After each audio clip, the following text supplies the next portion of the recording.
Hey everyone, here's another quick hitting video to help you fix a small problem that I experienced with my Blackstone.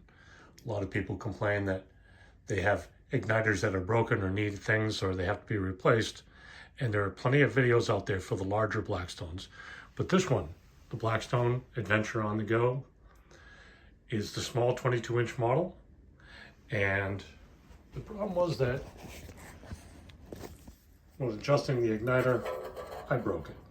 Now Blackstone was great, sent me a new igniter, but as you might see, after taking the top off and taking the screw out, there's no way to get to the connector easily, either from this side,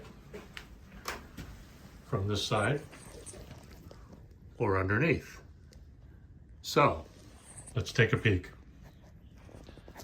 On either side of the small Blackstone, we'll see two screws.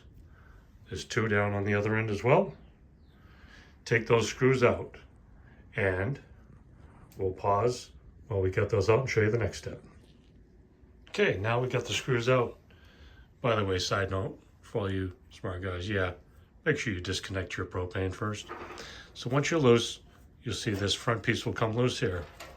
Now, gently, without pulling too hard, open that out.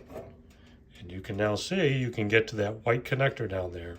We'll pause one more time while we pull that off. Okay, we're back. This is the new igniter that they sent me. This is the original. As you can see, there's a couple of differences in size, length, and length of wire, but it looks like the connector is the same on the end, so we should be able to put that in. Let's take a look. And absolutely, as you can see, you get that, the orange boot there, make sure you slide that all the way on. You can move it out of the way while you put the connector on. And then our last step will be to take the original screw and go ahead and reattach this. Okay, the screw is back in. Your distance on that should be about a 1/4 inch. Be very careful adjusting it. That's what happened to me the last one as I was trying to adjust it, and it actually broke right off. But now, the key on this, placing this back together, is make sure that you get the valve inside of each one of the sets on both sides carefully. Don't pinch any wires, make sure they're well out of the way. We'll get that back together in a second and show you the final. All right, screws back in the side. Try to keep these videos short because you don't need 5 minutes of me taking screws in and out and things like that.